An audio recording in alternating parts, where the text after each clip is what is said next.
Hello everyone, this is Chris with Sticker Fab. Today I'm going to do an installation slash overview video. It's going to lean more towards an overview video because the installation of the grab handles on your 2021 and up Ford Bronco is a very simple process. So in the front you have bolts right there and there. Airbag deploys straight down from here, so these should not get in the way.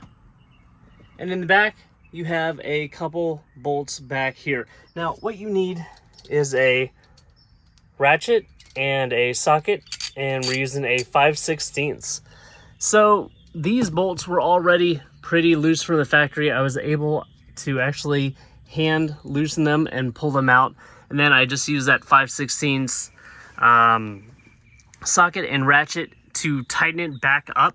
One of the things I'd like to remind you, when you're tightening it back up, when you get to those last couple of turns, just pull down on the handle as you tighten it, and you will settle these angles where they naturally will be when you're holding on to the grab handles.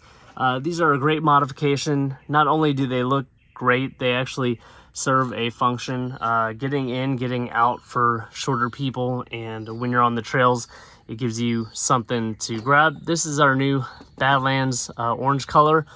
That is the orange color. You can see it's deeper, darker orange versus the Badlands, which is kind of like this yellowish color. We call it Badlands orange. You could probably call it Badlands yellow. In fact, it just is a yellow with a hint of orange type color. We decided to come out with these because they seemed like a better solution to match the interior of the Badlands, one of the most popular variants of this 6th generation Bronco. So you can find these on our site. Please like this video, subscribe to our YouTube channel, and hit that bell notification icon for the latest and greatest things we are coming out with for the 2021 and up Ford Bronco.